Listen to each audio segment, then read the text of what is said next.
আসসালামু আলাইকুম প্রিয় দর্শক, অন্য মঞ্চের আলাপচারিতায় আপনাদের সকলকে স্বাগত জানাচ্ছি। নমস্কার, আমি তরুণ ঘোষ। অনেকেই আমাকে প্রশ্ন করছেন যে দাদা, আপনি তো নিজেই বলেছেন, ইউনূস বলেছে আমরা নির্বাচনী ট্রেনে উঠে পড়েছি, এখন আর কোনো সংযোজন বিয়োজনের কোনো সুযোগ নাই। আপনি নিজে মুখেই বলেছেন। আবার আপনি বলছেন শেখ হাসিনা উনি ফিরবেন, উনি একদম ভারতীয় সুরক্ষায় ফিরবেন। এটা কিরকম দ্বিমত হয়ে যাচ্ছে না, কন্ট্রাডিক্ট করছে দুটোকে। ঠিক, যদি আপনাদের এটা মনে প্রশ্ন জাগে, তাহলে সেই প্রশ্ন সঠিক উত্তর দেওয়ার দায়িত্বও আমার। আমি যখন ভিডিও করেছি, এখন যে ভিডিও আমি করি পুরো দায়িত্ব নিয়ে করি, পরে প্রমাণ হয় যে আমার ভিডিও সত্যি না মিথ্যে। এবার আমি আপনাদের কতগুলো ফ্যাক্টস অ্যান্ড ফিগার্স আমি গতকাল থেকে আজকে অবধি যা যা হয়েছে আমি জানাই, তাহলে আপনারা বুঝে যাবেন যে পিকচার আমি বাকি হ্যাঁ মেরে দোস্ত। আপনি পৃথিবীতে এমন কোন নির্বাচন দেখেছেন, নির্বাচন ঘোষণা হয়েছে অথচ তার গণনার তারিখ ঘোষণা হয়নি, তার ফলাফলের তারিখ ঘোষণা হয়নি? একটা ক্লাবের নির্বাচনও যদি হয় তাহলেও তার একটা ডেট হয়, তার ভোট গণনার দিন ঠিক হয়, তার বিজয়ী প্রার্থীর নাম ঘোষণার দিন ঠিক হয়। এটাই হচ্ছে নর্মাল নিয়ম। সেটা কোঅপারেটিভ বলুন, ক্লাব নির্বাচনী বলুন, কোনো সংগঠন বলুন, কোনো ক্লাব বলুন, কোনো সরকার বলুন, সব দেশেই তাই একই নিয়ম। কিন্তু এখানে শুধু নির্বাচনের দিন ঘোষণা হয়েছে, তার মানে ইচ্ছে করেই করা হয়েছে নির্বাচনটা হবে না। তাই জন্যই আমি বলি এই নির্বাচন হবে না। উনি যতই বলুন নির্বাচনী ট্রেনে উনি উঠে পড়েছেন, ওনার কথায় কাজে কোনো মিল নেই।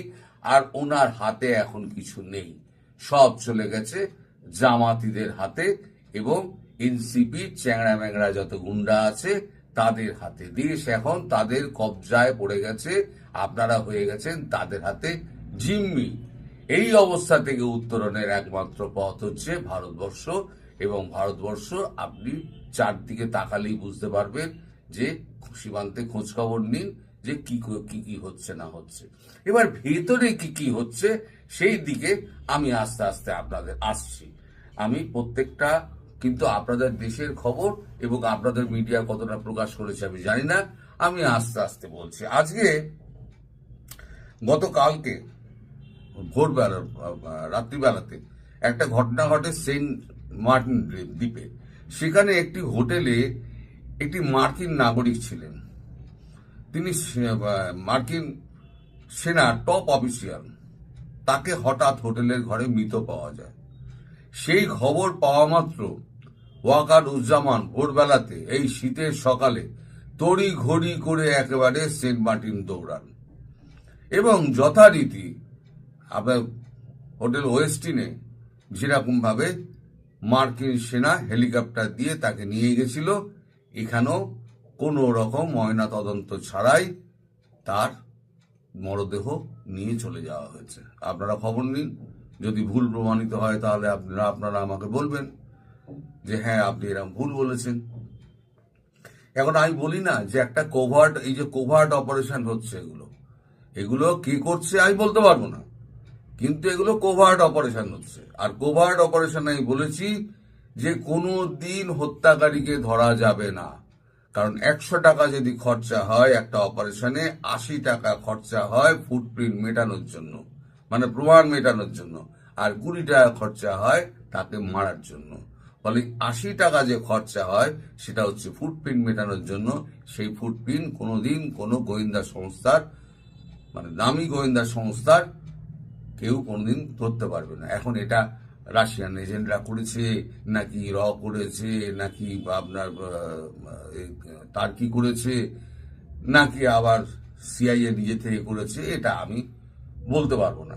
তবে এই ঘটনা ঘটেছে। আজকে সকালবেলা 6:30 নাগাদ হঠাৎ আপনাদের এই অ্যাটলান্টা ওশান শিপে হঠাৎ আগুন ধরে যায়, সেখানে 3 জন মারা যায়।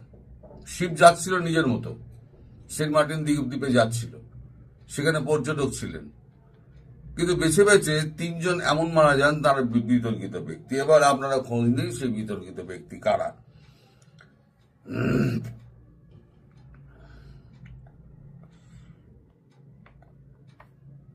আজকে আপনার 1 মিনিট ওয়েট করবেন।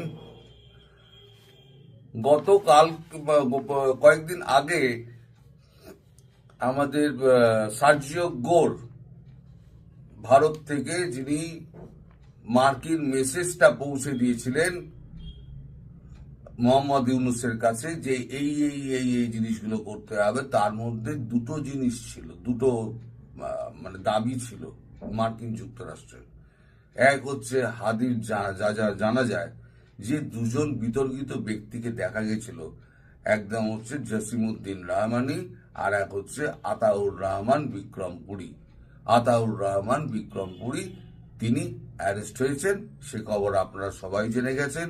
কারণ আতাউর রহমান বিক্রমপুরী অ্যারেস্ট হওয়ার আগে তিনি একটা ভিডিও বার্তা একটা সোশ্যাল মিডিয়ায় ছেড়ে দেন, তার ভিডিওটাও আমার কাছে আছে। সেখানে তিনি বলেন যে আমি যা করেছি সেইটা হচ্ছে সার্জিস নাহিদ এবং নাসিরুদ্দিন পাটোয়ারি এদের উস্কানিতে আমি এবং সমস্ত মুমিনরা এই সমস্ত মব সন্ত্রাস যা করেছি। আজকে আমি যদি অ্যারেস্ট হই তাহলে তারা অ্যারেস্ট হবে না কেন, এই দাবি তিনি তুলেছেন। তারপরে তিনি অ্যারেস্ট হয়েছেন, তিনি বলেছেন 164-এ আমি জবানবন্দি দেবো, 164-এ ম্যাজিস্ট্রেটের সামনে তার জবানবন্দি নেওয়া হবে। ঘটনা কিন্তু ঘটে যাচ্ছে, নির্বাচনী ট্রেনে উঠে গেছেন, কিন্তু ঘটনা এদিকে ঘটে যাচ্ছে। যা যা ইউএস আর ইন্ডিয়া চেয়েছিল ঠিক তাই তাই হচ্ছে। আচ্ছা, এইবার মানে আজকে আমাদের ভোর বা কালকে রাতে তো হয়েছেই, মানে এক দফা তো আমাদের বিদেশ মন্ত্রক থেকে আমাদের বলা হয়েছে আজকে সকালবেলা আবার রণধীর জয়সওয়াল আবার একটি বিশেষ বৈঠক ডাকেন, মানে সাংবাদিক বৈঠক ডাকেন।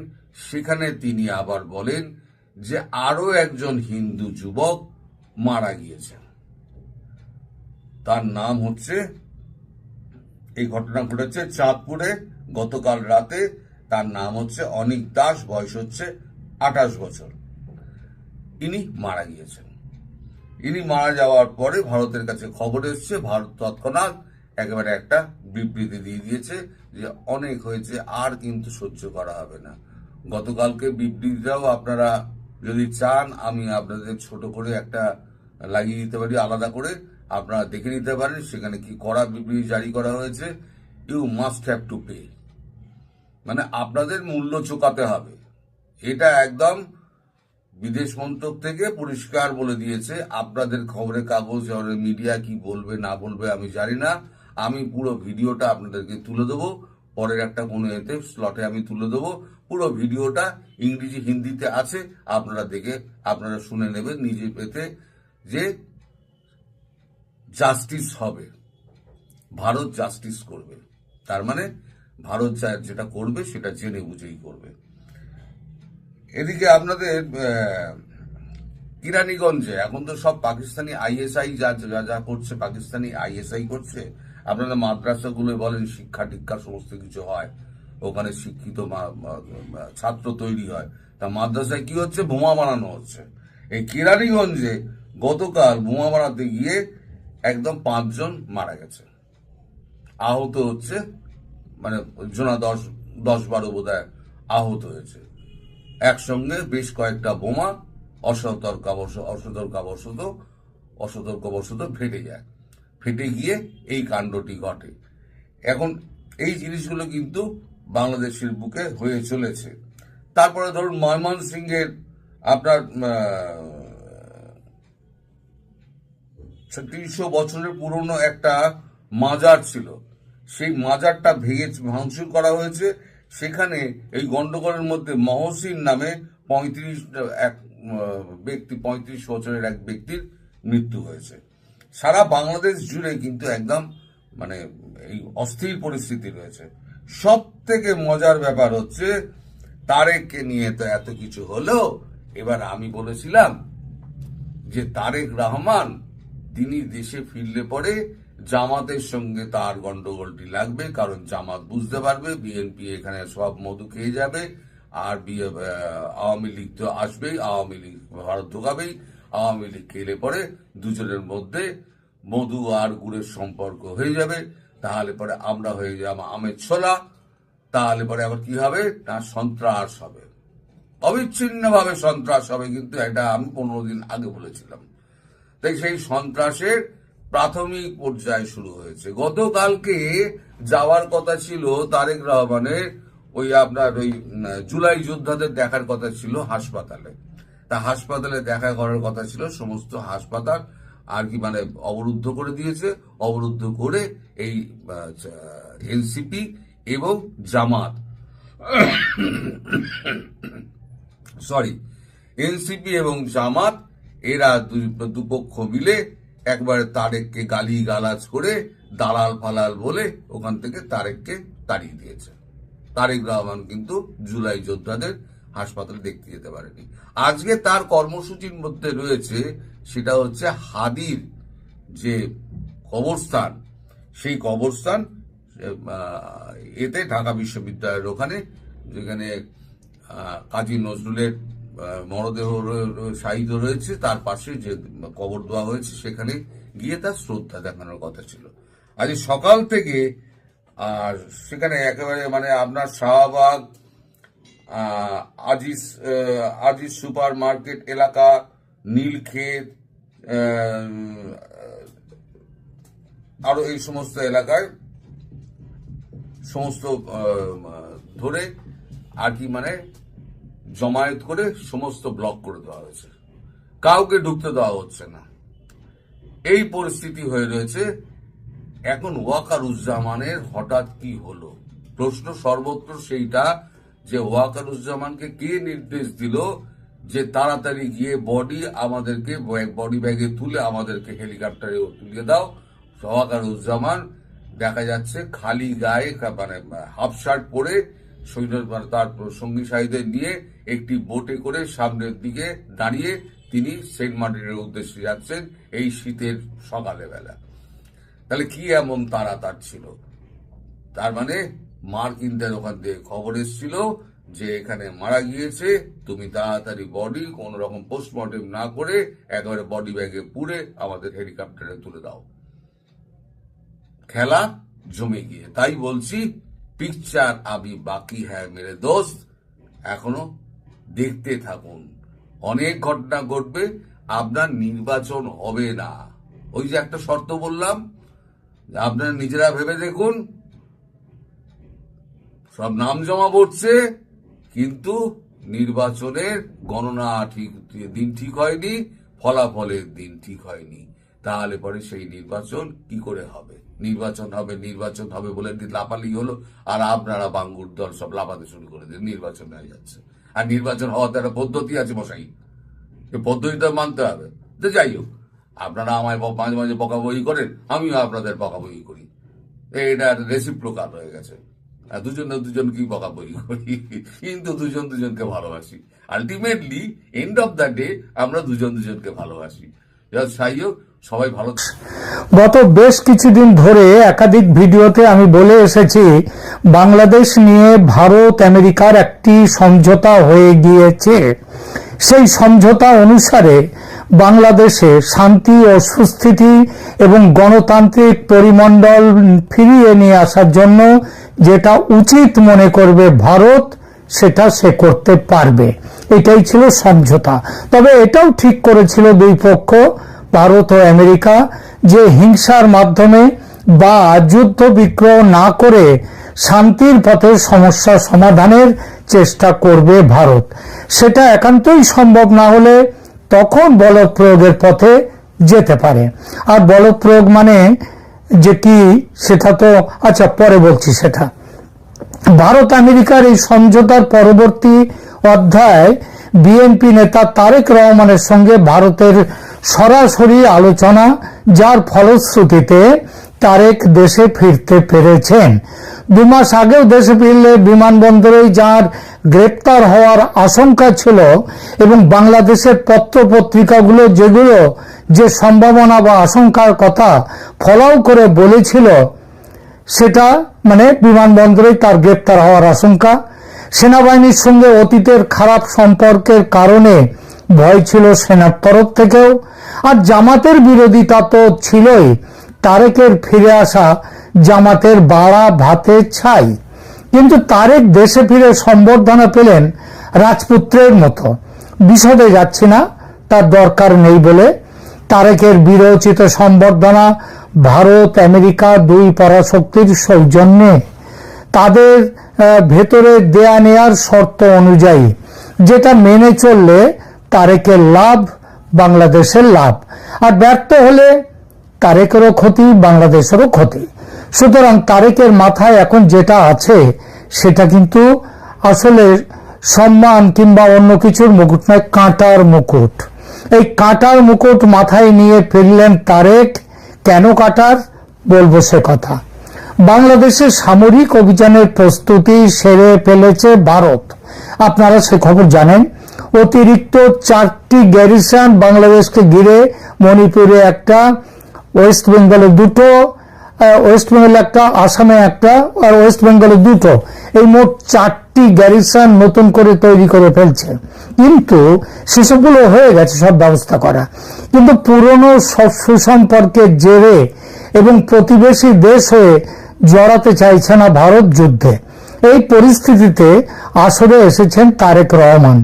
তারেক ভালোভাবেই জানেন তিনি না ফিরলে ফেব্রুয়ারির ভোটে বিএনপির কোনো ভবিষ্যৎ নেই, আর আওয়ামী লীগের অনুপস্থিতিতে দুর্বল বিএনপিকে হারিয়ে জামাতের নেতৃত্বে ইসলামপন্থীরা জিতে যাবে। আবার নির্বাচন না হলে জামাত বর্তমানে যেভাবে ক্ষমতা দখল করে দেশ চালাচ্ছে সেটাও চলতে থাকবে। এটাকে বলে যেন ক্যাচ 22 সিচুয়েশন। কোন দিকে যাবে, নির্বাচন চাই আবার নির্বাচন চাই না। এই ক্যাচ 22 সিচুয়েশনে বিএনপির ওপর বা তারেক রহমানের ওপর বাজি ধরেছে ভারত। আর তারেকও বুঝেছে এবারের এই সুযোগ ধরতে না পারলে এ জন্মে তার আর দেশে ফেরার সম্ভাবনা নেই। বিএনপির ভবিষ্যৎ অন্ধকার।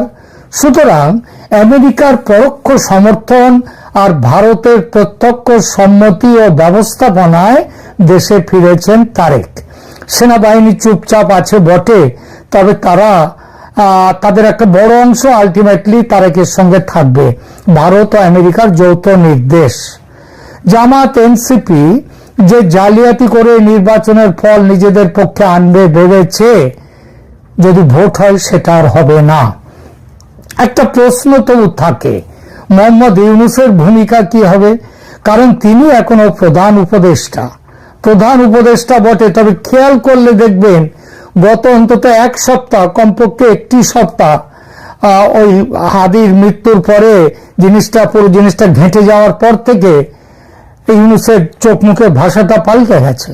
এটা একটু খেয়াল করলে দেখবেন এখন যেন তিনি 20 দাঁত ভেঙে দেয়া কেউটে সাপ। তিনি চলে যেতে পারলে এখন বাঁচেন। আমেরিকা তো বটেই, ভারতের কাছেও তিনি আবেদন করছেন নিষ্কৃতি দেওয়ার জন্য। ভারত রাজি নয় এবং আমেরিকাকেও বলেছে রাজি না হতে। এতদিন যেসব ছবল দিয়েছেন ইউনূস ভারতকে, যেভাবে মেরেছেন তার নিজের দেশের মানুষকে, মানে যেভাবে দেশটাকে একেবারে ধ্বংসের পথে নিয়ে গেছেন, তার হিসেব না মিটিয়ে ছাড়া যায় তাকে? এটা মোটামুটি স্পষ্ট এখন যে ভারতের সঙ্গে সমঝোতা করে দেশে ফিরেছেন তারেক। কোথাও কোনো গোলমাল হয়নি বটে, তবে সেটা এখনো পর্যন্ত হয়নি। যে কোনো মুহূর্তে তার প্রাণ নাশের চেষ্টা হতেই পারে। বেনজির ভুট্টোকে কিভাবে মারা হয়েছিল মনে আছে তো, নির্বাচনী মিটিংয়ে? সেখানে তারেককে যে মারা হবে না, অন্তত একেবারে নির্বাচনের দিন, শেষ দিন পর্যন্ত কিন্তু এটার সম্ভাবনা আছে। এই চেষ্টায় সেনাবাহিনীর একটা অংশ আছে, তার প্রাণ নাশের চেষ্টা করতেই পারে। যারা তীব্র জামাত অনুরাগী তারা, ভারত ঝুঁকি নিতে চায়নি তাই। একটা সূত্র খবর দিচ্ছে, সত্যি কিনা জানি না, তবে সে তো একেবারে খুব স্পষ্ট করে খবরটা দিচ্ছে যে তারেকের ঢাকায় আসার এক সপ্তাহ আগেই দিল্লি থেকে একদল গোয়েন্দা ঢাকায় এসেছেন। তারা ডিজিএফআই এর সঙ্গে বসে তারেকের জন্য একটা নিরাপত্তা বেষ্টনী তৈরির কাজ চূড়ান্ত করেছে। এরা ছাড়াও ভারতের সর্বোচ্চ পর্যায়ের নেতা মন্ত্রীদের নিরাপত্তার দায়িত্বে থাকে যে এসপিজি বা স্পেশাল প্রোটেকশন গ্রুপ, তাদেরও 4 সদস্যের একটা টিম রয়েছে তারেক রহমানকে ঘিরে। এই 4 জনের 2জন পশ্চিমবঙ্গের বাঙালি যুবক, একজন পাঞ্জাবের আর একজন নাকি